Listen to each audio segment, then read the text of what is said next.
bonjour ou bonsoir sorcières, néo-païennes et néo-païens ou encore amoureuses et amoureux de l'ésotérisme et du paranormal.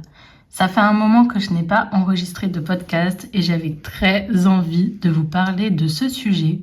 Un sujet tellement important dans ma vie qu'il a fini par complètement se mélanger à ma vie profane. C'est mon histoire avec l'ésotérisme, le paranormal, la sorcellerie et j'en passe. Comment je suis entre guillemets tombée dedans, en quoi je croyais quand j'étais petite, est-ce que c'est quelque chose que j'ai depuis toujours, est-ce que c'est quelque chose qui baigne dans ma famille depuis toujours.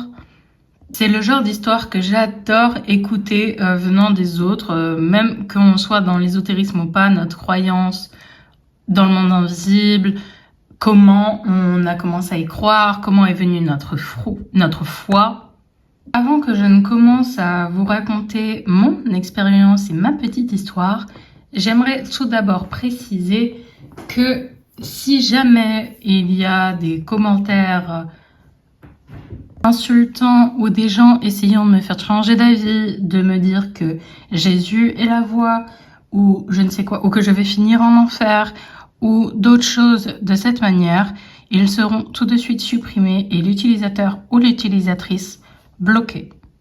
Je tiens à préciser que si je ferais ça, ce n'est en aucun cas parce que je refuse que des personnes aient des croyances différentes des miennes. Bien au contraire, vous êtes complètement libre de croire en ce que vous croyez. Mais j'estime que comme moi, je ne vais pas sur des vidéos de personnes expliquant leur foi chrétienne, leur foi monothéiste ou je ne sais quoi. Je n'essaye pas de leur faire de la propagande religieuse par rapport à ma foi. J'attends à ce qu'on en fasse de même avec la mienne. L'âme n'a pas besoin d'être sauvée. Si votre foi ou votre religion ou vos croyances, peu importe dans quoi vous vous situez et ce en quoi vous croyez, est amour, alors s'il vous plaît, laissez-nous faire nos propres choix, laissez-nous vivre notre propre vie. Personne ne vous a obligé à cliquer sur cette vidéo ou la regarder, alors s'il vous plaît, ça ne sert à rien de perdre votre temps en essayant de me récupérer parmi vous. Croyez-moi, vous ne voulez pas de moi dans votre religion. Pour moi, sincèrement, l'enfer, on y est déjà, hein. De Macron, je connais.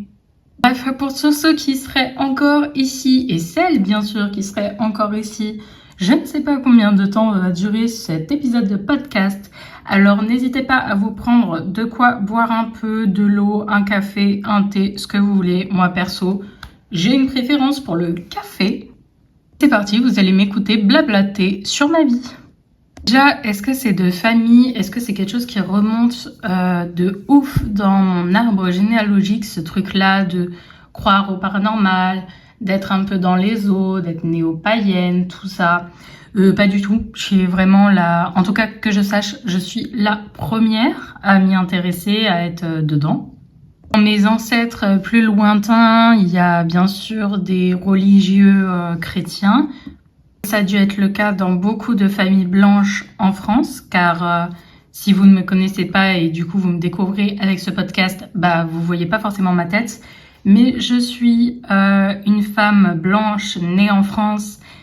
Mes ancêtres sont français, enfin vraiment... forcément, j'ai des ancêtres qui ont été très tournés vers le christianisme, vers le monothéisme. Mon grand-père était obligé d'être enfant de chœur.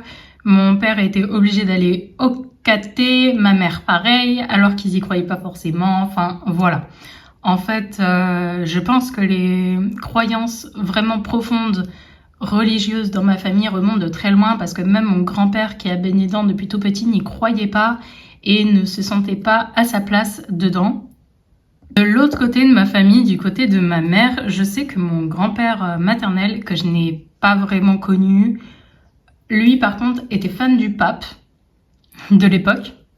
Il avait des cadres photos du pape dans son appartement et je ne sais pas pour autant s'il était chrétien, croyant, tout ça, mais en tout cas, ouais, il avait un espèce d'intérêt avec le pape et j'ai trouvé ça un peu drôle parce que je ne comprenais pas d'où ça sortait. Avec ça, j'ai demandé il y a pas longtemps à plusieurs membres de ma famille quelle était leur croyance dans la vie en général, sans forcément mettre de mots dessus, de mots religieux, de mots spirituels. Mais en gros, j'ai plusieurs personnes dans ma famille qui croient au paranormal, qui croient en espèce de vie après la mort, qui croient en un espèce de paradis, mais pas forcément paradis, en la réincarnation, donc tout ça, qui ont des croyances du monde invisible, mais sans pour autant se mettre une étiquette ou se considérer néo-païen, spirituel ou je ne sais quoi. Pour eux, ils sont athées. Du coup, sans que je comprenne vraiment d'où ça me vienne, quand j'étais petite, j'avais déjà un lien spécifique à la nature. Et par ça, je veux dire, j'habitais en HLM, donc à l'époque. Donc je n'étais pas en contact direct avec la nature. Mais par exemple, je me souviens d'une fois en primaire, je l'ai déjà raconté, je crois, cette anecdote, mais j'avais une copine à l'époque, une copine d'école, quoi, qui s'amusait à frapper un arbre avec une branche de l'arbre qui était tombée. Et ça me mettait hors de moi, pas en colère, mais j'étais triste. Et je lui ai dit, machin, on l'appelle machin, hein, ne frappe pas l'arbre parce que lui aussi, il ressent la douleur comme nous. Du coup, j'étais dans une espèce de, je sais pas si on peut dire animiste, parce que animiste, ça voudrait dire que tout a une âme. Or, moi, je pensais surtout aux arbres. Enfin, j'étais vraiment dans ce truc-là que les végétaux sont vivants, en fait, tout comme les animaux et les humains. Tu sais, ce truc-là qu'on te dit que quand tu parles à tes plantes, bah, ça leur permet de plus grandir plus vite, de donner plus de fruits si ce sont des arbres fruitiers, etc. Je sais pas pourquoi, mais j'avais vraiment cette idée-là que les arbres notre vie, entre guillemets, dépendait des arbres et qu'on n'avait pas le droit de leur faire du mal parce qu'ils ressentaient la douleur et que même s'ils ressentaient pas la douleur, genre ça leur ferait mal psychologiquement. Je ne savais même pas que le mot psychologique existait, hein. Là, je vous dis ça avec des mots d'adulte, mais quand j'étais petite, c'était ce que je ressentais sans mettre de mots dessus. Il faut aussi dire que j'appartiens à une génération, je ne sais pas pour vous, mais qui, moi, dans l'école primaire dans laquelle j'étais, on nous a cassé la tête avec la biodiversité et l'écologie. Attention, le fait qu'on m'ait appris plein de choses là-dessus est un cadeau parce que j'ai des connaissances sur le sujet, je sais que c'est important et tout ça, il n'y a pas de problème. Mais il y a une différence entre l'apprendre et ne parler que de ça pendant 5 ans à l'école. Vraiment, moi, ça m'a créé une éco-anxiété de ouf. À chaque fois que je fais un truc qui pourrait être mieux pour l'environnement, que je fais un truc qui aurait pu être mieux fait, je sais pas si c'est clair, eh ben je culpabilise et j'ai une anxiété pour la nature alors qu'autour de moi, les gens ne pensent même pas à ça. J'avoue que ça a été à double tranchant et là je fais la maline, mais de mon côté, j'étais fan depuis toute petite des Winx. Donc quand j'étais en maternelle, c'était la saison de 2004, la saison 1 où Bloom découvre à peine ses pouvoirs et tout. Là-dessus, on n'est pas trop encore dans l'écologie. Mais pour ceux et celles qui connaissent très bien les Winx et qui ont vu la saison 4, il me semble, celle avec Roxy, c'est la 4, non? Bah non, du coup c'est la 5, ouais, elles sont à fond dans l'écologie. Mais dans la 4, ça commence aussi. Bah ça m'a pas aidé. En même temps, ce dessin animé, bon sang, je crois que c'est la base de ma spiritualité d'aujourd'hui. Vraiment, la saison 4, pour moi, elle a été un peu, comment dire, pas révélatrice parce que j'étais encore qu'une gamine et que je n'avais rien découvert encore.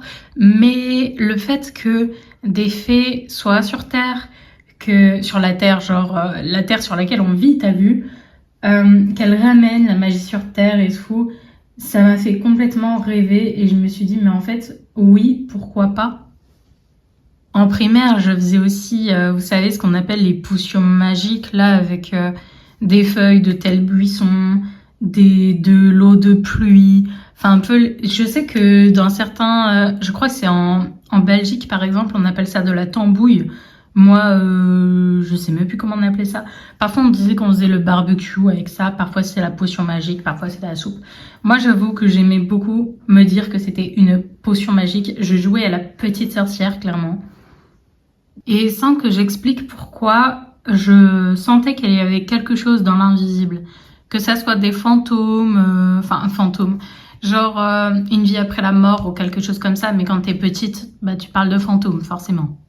Parce que comme je l'ai raconté dans ma vidéo de mes anecdotes paranormales, quand j'étais petite, j'avais une chambre, comme tout le monde, dans l'appartement avec lequel je vivais, ma famille et tout et tout.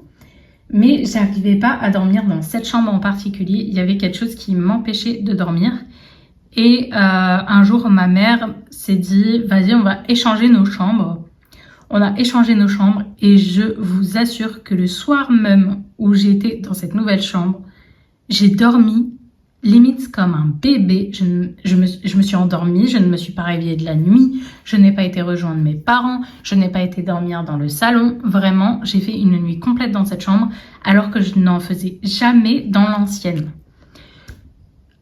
Pour moi, c'est clairement, il y avait quelque chose dans l'invisible, tu vois, qui était relié à cette chambre. Pas forcément un fantôme, mais peut-être aujourd'hui, je le sais, peut-être la mémoire des murs. Bref, on part avec cette base. En grandissant, je sais pas exactement si j'étais déjà au collège à ce moment-là, mais faut dire que gamine très tôt dans ma vie, j'ai été confrontée à des choses pas cool sur lesquelles je m'étendrai pas maintenant parce que c'est pas le sujet et que j'ai pas vraiment envie d'en parler sur la place publique, mais j'avais un besoin énorme de foi en fait. Quand je regardais les gens religieux autour de moi, pas forcément dans ma famille, parce que comme je dis, ma famille n'a jamais été vraiment religieuse à proprement parler, mais j'avais par exemple une amie qui était catholique, je crois, j'ai un doute là-dessus. Ah si, quand on va au caté, on est catholique. Je sais plus. Bref. Elle était dans la religion et je voyais que elle et sa famille, ça les aidait beaucoup en fait d'avoir la foi, d'avoir un espoir en fait parce qu'on se dit que il y a forcément quelque chose qui nous attend de meilleur ou bref un truc comme ça. Et moi en fait je crois que je cherchais une espèce de figure protectrice. Et à cette époque, je me suis un peu forcée à croire en Dieu et à croire dans le monothéisme. Et du coup, dans la chrétienté, parce que bah, je vous dis, en tant que petite blanche dans les années 2000, début 2010, forcément, c'est vers ça que tu te tournes. Hein. Et bah, je n'étais pas baptisée, mon grand frère ne l'est pas non plus.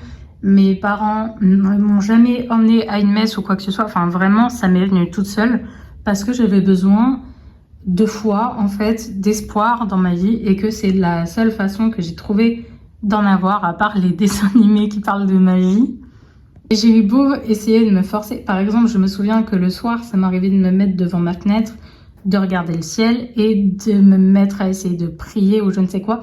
Mais je sentais au fond de moi que... En fait, ça me mettait mal à l'aise et pas dans le sens où je croyais pas à ce que je faisais, où j'étais en mode t'es complètement tabrée, ma pauvre fille, à parler au ciel. Pas du tout.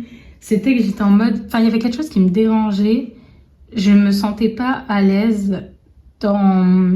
En fait, je forçais une croyance que je n'avais même pas. Je ne croyais pas en Dieu. Je ne croyais pas en la Bible et en tout ça. Donc bref, je suis au collège. J'ai cette amie qui est... chrétienne, on s'entend très bien, c'était même ma meilleure amie à l'époque. Et au fur et à mesure des ans, je développe une obsession pour la mythologie grecque et particulièrement pour Artémis. Je sais pas pourquoi, mais j'avais une vraie passion pour cette déesse.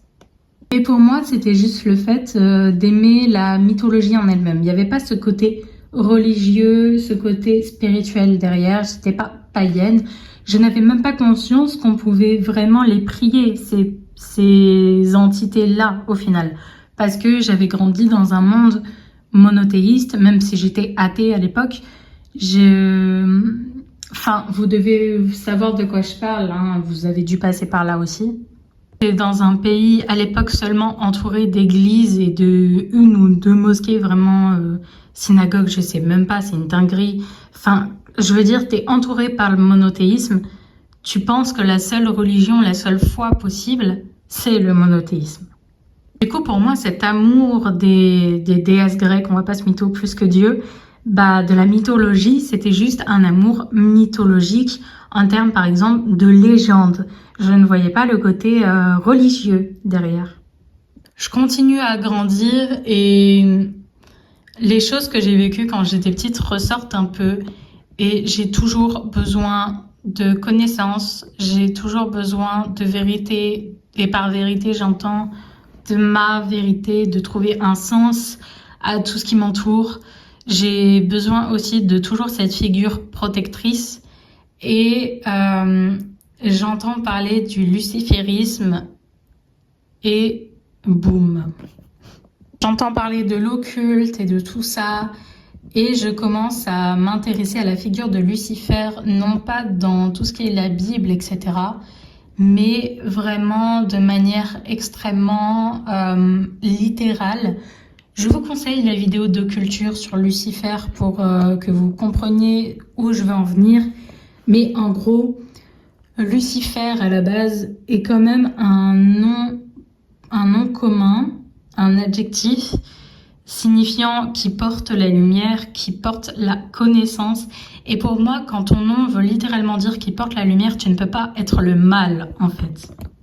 Du coup, comme je disais, j'ai commencé à m'intéresser à toute cette philosophie luciférique, la philosophie du satanisme lavéien aussi.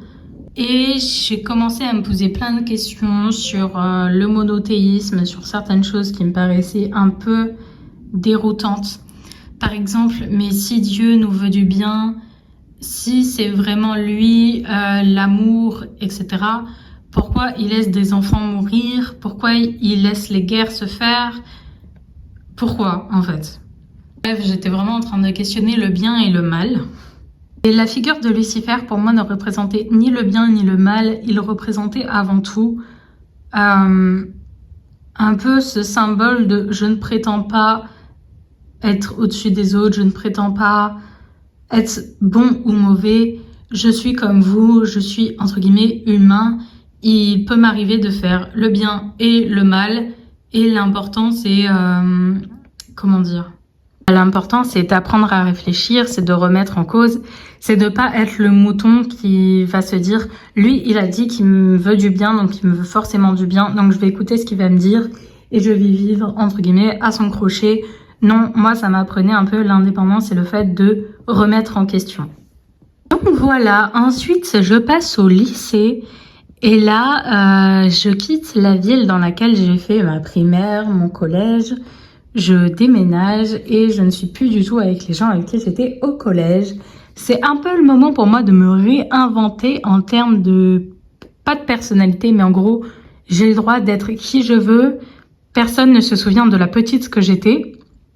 Parce que bah ils ne me connaissent pas et là ça a rien à voir clairement avec la spiritualité, mais c'est parce que je vois vraiment un tournant entre la moi du collège et la moi du lycée et que le lycée ça a été vraiment le début de ma spiritualité d'aujourd'hui. Je suis plus dans ce truc là de luciférisme, tout ça. Pas que je ne suis plus d'accord avec ce qu'ils disent, mais tout simplement que bah moi je le vois vraiment comme une philosophie et pas comme quelque chose de spirituel. Même si du coup à l'époque où j'en avais besoin au collège, ça m'a vraiment permis de me sentir protégée et de me sentir un peu comme sous une aile protectrice. Bref, au lycée je commence à m'intéresser à tout ce qui est paranormal, aux enquêtes et tout. J'écoute les anecdotes paranormales sur YouTube. Je commence à vraiment me plonger dedans et je surkiffe. Au déconfinement, j'étais en vacances d'été juste après mon année de seconde et une fille qui était dans ma classe me demande si je suis Wiccan par MP Instagram. Alors pourquoi me demande-t-elle à moi si je le suis? Je pense que c'était dû à mon style extrêmement dark, un peu, comment dire, on me considérait un peu gothique, même si techniquement je m'habillais entre guillemets juste en noir. J'avais des influences un peu plus punk, un peu plus grunge, mais moi ça m'a jamais dérangé qu'on me dise de moi que j'étais gothique, c'est juste que bon bah c'est pas vraiment la même subculture quoi. Bref, j'avais cet air de sortir d'une série sur les sorcières modernes, tu vois le bail. Du coup, cette fille, elle a dû se dire, bah, il y a moyen, si dans la classe ou dans le lycée, il y a une meuf qui est sorcière, ça sera bien elle, donc je vais lui demander par Instagram.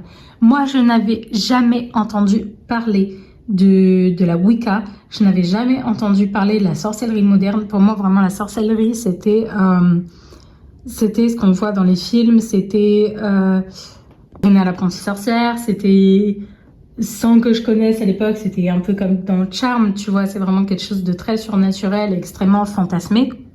Donc je lui dis, mais qu'est-ce que c'est que la Wicca? Parce qu'elle m'explique qu'elle cherche un coven et tout. Et le mot coven, je le connaissais parce que comme je vous dis, j'étais fan des dessins animés, des séries qui parlaient de sorcières et tout. Bref, elle m'explique le truc, mais de manière extrêmement simpliste. C'était à se demander si elle était vraiment Wiccan ou si elle venait d'en entendre parler. Parce qu'elle m'explique que, en fait, c'est de faire de la sorcellerie et elle cherche d'autres filles pour faire partie d'un coven parce que c'est mieux de faire de la sorcellerie en groupe.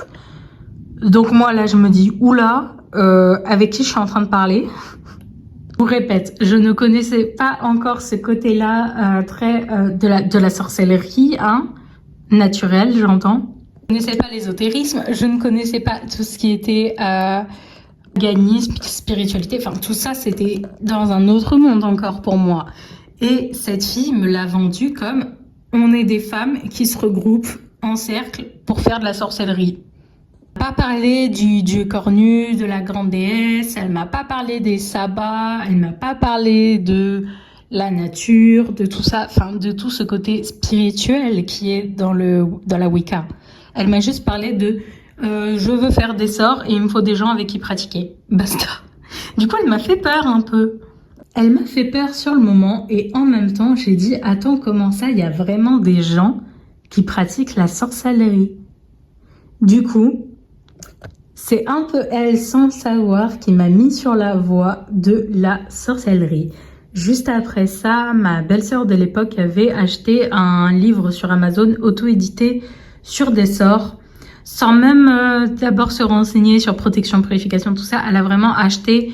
En fait, le truc s'appelait Livre des Ombres et elle a toujours été fan de Charmed. Du coup, elle pensait vraiment que c'était genre limite une réplique du Livre des Ombres... dans la série, alors que c'était archi pas le cas. En fait, elle voulait se mettre à faire de la sorcellerie sans avoir aucune base. Et clairement, dans ce livre-là, il y avait aucune base, c'était juste des sorts.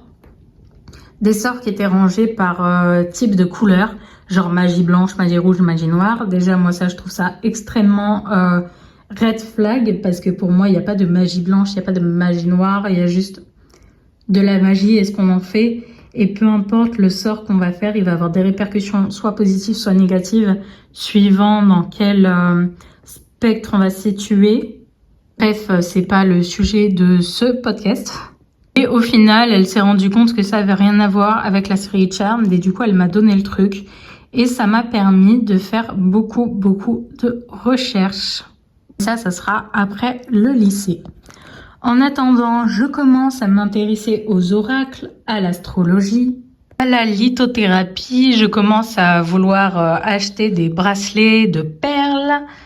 Enfin, je commence à être un peu, pas dans le New Age non plus, mais tes premiers pas dans l'ésotérisme, quoi. Et je lis tout le livre sur les sorts là que ma belle-sœur de l'époque m'avait donné. Et même si c'était surtout que des sorts, il y avait quand même une petite introduction qui parlait du fait que pour faire de la sorcellerie, il fallait absolument être en lien avec une déesse. Donc déjà, tu vois que cette femme américaine, donc je peux me permettre de cracher un peu dessus, elle ne comprendra jamais ce que je dis et elle ne tombera jamais sur cette vidéo. Mais clairement, c'est le genre de personne qui pense avoir complètement raison. Elle ne dit pas si elle vient d'une Branche de la spiritualité spécifique, si elle est Wiccan, si elle est autre chose, elle ne précise rien. Elle dit seulement que pour faire de la sorcellerie, il faut absolument être avec une divinité matrone ou je ne sais quoi, enfin bref. On a fait une sorte de liste de toutes les déesses avec qui tu peux faire de la sorcellerie. Et je reconnais les noms des déesses grecques. Et je me dis, attends. Si on peut communiquer avec des déesses grecques, d'anciens dieux, entre guillemets, tu vois, qu'est-ce qui m'empêche de les prier, même si ce sont des anciennes divinités, alors que on peut faire de la sorcellerie avec elles. Du coup, révélation, au lieu de me mettre à faire tout ce que cette femme dit dans son livre de sorts, je m'intéresse surtout à essayer de comprendre ce que les archétypes des déesses grecques ont à m'apprendre. Je commence à étudier ce que représente Artémis, parce que j'étais toujours aussi à fond sur Artémis. Je commence à m'intéresser aussi à Athéna, et c'est là que mon obsession va virer, passant de Artémis à Athéna. Je n'avais pas de livre, je ne tombais pas sur des vidéos sur YouTube parlant de l'hellénisme, alors je faisais tout toute seule. J'essayais de me mettre des sortes de, de choses à respecter pour être un peu dans ce truc-là de spiritualité avec les déesses grecques. Je me mettais des petites règles personnelles que les déesses avaient à m'apprendre. Artémis, par exemple, je disais, Artémis nous apprend à respecter la nature. Athéna nous apprend que parfois, il n'y a pas besoin d'aller au combat avec des armes et que l'intelligence peut suffire. Bref, je me faisais ma propre petite spiritualité. Et puis j'ai quitté le lycée. Et là, clairement, j'avais beaucoup de temps.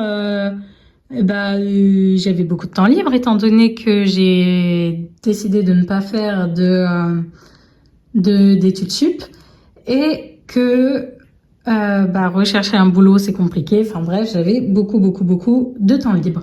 Je commence à acheter des livres d'ésotérique. Je découvre la sorcellerie, le néopaganisme, l'ésotérisme, et ça devient mon premier intéressé. Je découvre que je ne suis pas la seule aujourd'hui, en ce temps-là, à vouloir honorer des déesses grecques et des divinités, tout simplement. Je tombe sur ce qu'est l'hellénisme aujourd'hui. J'achète bien plus tard, parce que le temps de trouver sur les livres, étant donné que c'était pas autant à la mode qu'aujourd'hui. Mais je commence à trouver des informations sur tout ça.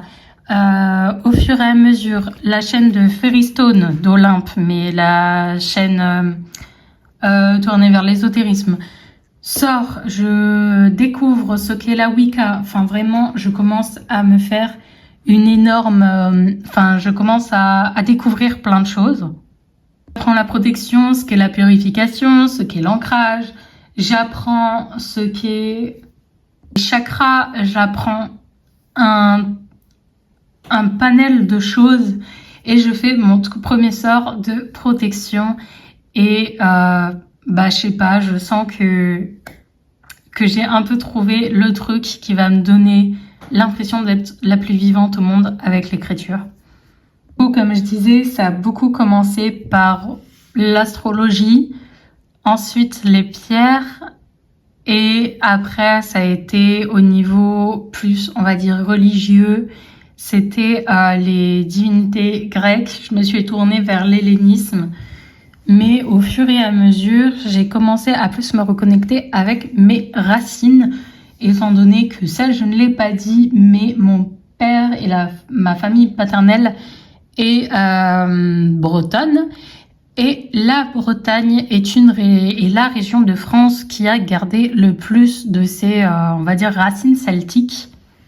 Je me suis beaucoup reconnectée à tout ce qui était celte et celtique, gaulois aussi. Et du côté de ma mère, on est un peu d'origine germanique. Donc j'ai commencé à m'intéresser aussi, beaucoup plus tard, mais j'ai commencé à m'intéresser aussi au paganisme et néopaganisme plus germanique, scandinave, nordique.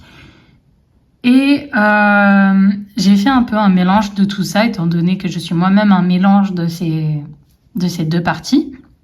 tout en ne restant pas bloquée par des dogmes. Par exemple, je trouve que, par exemple, je ne suis pas Asatru et je ne suis pas des règles qu'on aurait dictées dans une telle spiritualité nordique ou scandinave ou je ne sais quoi, parce que pour moi, ça serait...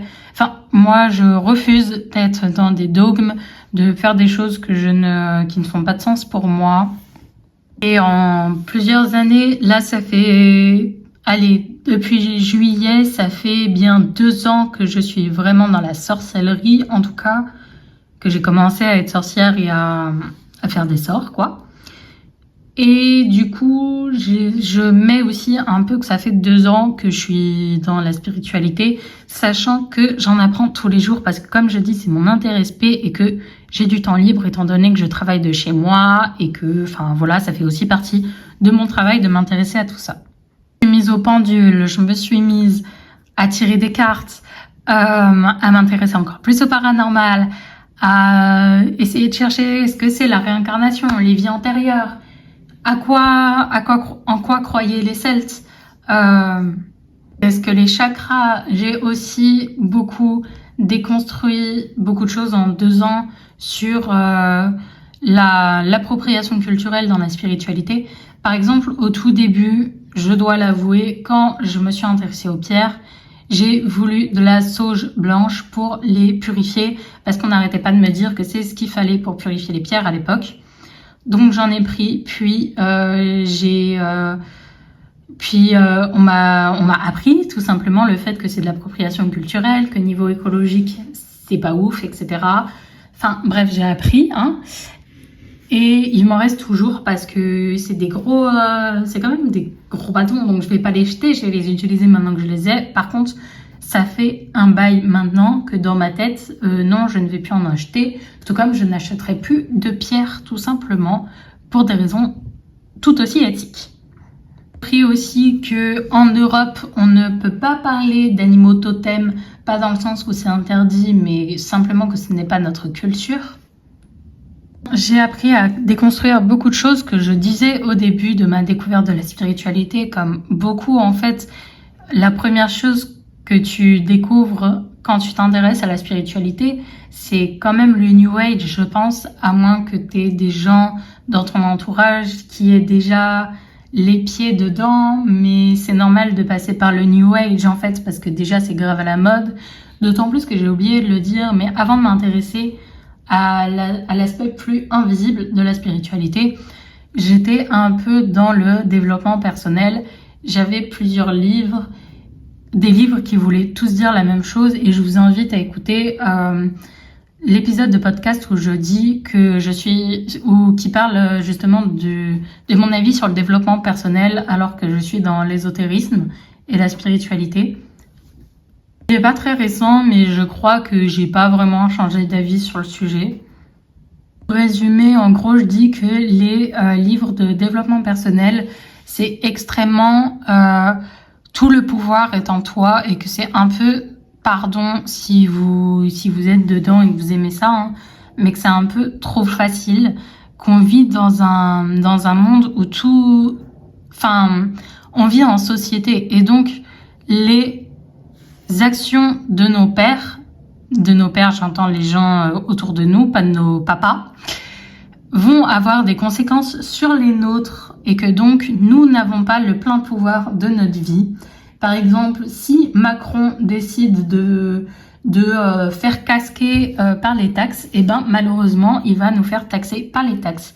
S'il n'y a pas d'offre d'emploi et que les gens refusent de nous employer parce qu'on n'a pas assez de diplôme ou assez d'expérience à leur goût, et ben c'est pas le fait de croire en nous qui va nous offrir un poste. Aussi le fait que tous les livres de développement personnel se ressemblent énormément à base de fais du sport, lève-toi tôt, bois du thé vert. La meilleure version de toi-même, ça bon sang, je déteste cette phrase.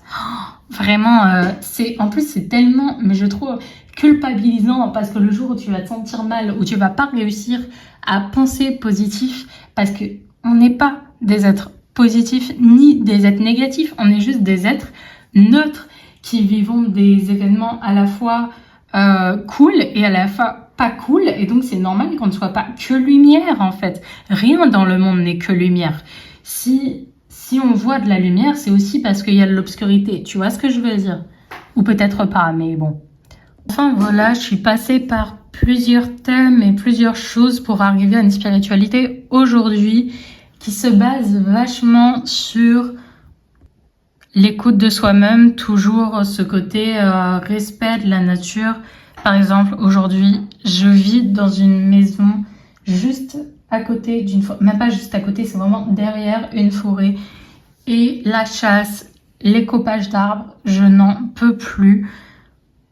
Respect des animaux, et là-dessus j'entends bien sûr ne pas être violente, mais pas que. Ça va être vraiment aussi ce délire de ne pas être spéciste. Donc c'est-à-dire que moi par exemple, je sais que ça peut être extrême, mais je suis contre le fait d'avoir des animaux de compagnie. Alors attention, oui, j'ai un chat et un chien, mais c'est pas moi qui ai décidé de les prendre. Hein, je ne vis pas seule. Mes parents ont voulu prendre un chat quand j'étais petite et ont pris un chien il y a quelques années. C'est pas parce que je suis contre le fait d'avoir des animaux de compagnie que je vais les abandonner pour autant. Et par là, je veux dire que c'est pas de la maltraitance forcément d'avoir des animaux de compagnie, mais que... Enfin bref, non. Peut-être dans une prochaine vidéo parce que c'est quand même vachement fat et que c'est pas l'endroit pour. Je suis devenue pesco-végétarienne. Dans l'idéal, j'aimerais beaucoup être végétarienne, mais comme je le disais, je vis avec mes parents, c'est pas moi qui fais les courses et je refuse de gâcher. Donc quand malheureusement dans un repas tout prêt que mon père m'a pris pour me faciliter la vie, à son sens, et qui regarde pas les ingrédients et qu'il y a des traces de poisson, de crustacés ou je ne sais quoi, parfois j'ai juste pas la force de me battre et vas-y je le mange le poisson. Mais idéalement, j'aimerais beaucoup être végétarienne et pas que pesco-végétarienne. Ce que j'essaye de vous dire là, c'est que aujourd'hui, après un peu plus de 2 ans dans tout ce monde-là, c'est que ma vie profane et ma vie spirituelle, ma vie sacrée, ne font plus qu'une, elles s'entremêlent. Mes valeurs dans ma vie profane et mes valeurs dans ma vie spirituelle se rejoignent complètement. 2 ans, j'ai aussi compris qu'on n'avait pas besoin d'acheter 1001 outils pour faire de la sorcellerie ou pour être dans la spiritualité. Par exemple, pour la sorcellerie, quand tu commences à acheter des livres pour te renseigner, on va dire, voilà, il vous faut un calice, il vous faut des bougies, il vous faut baguette, il vous faut ceci, il vous faut cela. La vérité, c'est que vous n'avez besoin de rien de tout ça. Nos ancêtres qui pratiquaient la sorcellerie il y a des années, la sorcellerie de campagne et tout, ils n'avaient pas besoin de tout ça. Je vous conseille de vous renseigner sur les sigils si vous n'en avez pas encore entendu parler. C'est vraiment une manière de faire de la sorcellerie extrêmement simple, dans le sens simple parce que il vous faut juste de quoi écrire et une petite feuille. En fait, j'ai réalisé que dans une société capitaliste, tout était bon à vendre et tout était bon pour faire vendre. Et que donc, même sous le prétexte de la spiritualité, on serait capable de vous faire croire que vous avez besoin d'acheter quelque chose pour pratiquer et pour être spirituel, alors que c'est complètement faux. Attention, I'm only human, donc moi aussi, il m'arrive de faire des craquages et je continue d'acheter des outils un peu witchy et par exemple des statues des divinités avec qui je travaille, que j'honore, etc. Parce que c'est un petit plaisir coupable, je dois avouer, d'humain, voilà. Mais on n'en a pas besoin. Si je le fais, c'est parce que ça me fait plaisir et que ça décore aussi ma chambre. Je vais pas mytho, ça décore mon hôtel et tout ça. Mais on n'en a pas besoin. Un peu comme faire les boutiques, tu vois, genre... parfois, tu fais les boutiques parce que tu as envie de nouvelles fringues ou je ne sais quoi, mais tu n'en as pas besoin. Je pense que j'ai fait assez le tour. Ça va faire quand même 40 minutes que je tourne. Il est possible que, en plus des séquences, enfin des morceaux de l'enregistrement se soient barrés parce que j'ai vu que ça avait du mal à enregistrer quelquefois. J'espère que ça aura quand même un certain sens ce que j'ai dit et que des phrases importantes ne se sont pas coupées. Moi, je vous souhaite de faire votre propre chemin dans la spiritualité, dans l'ésotérisme. Je vous souhaite de trouver votre voie, entre guillemets, de trouver ce qui fait sens pour vous. J'ai été ravie de me poser ces 40 minutes, bordel, pour vous parler de ma découverte dans la spiritualité, le monde invisible, et de comment tout ça est arrivé jusqu'à moi. J'étais ravie de retrouver le format podcast. J'avoue que c'est quand même pas mal comme format. Là-dessus, je vous dis de prendre soin de vous et à la semaine prochaine.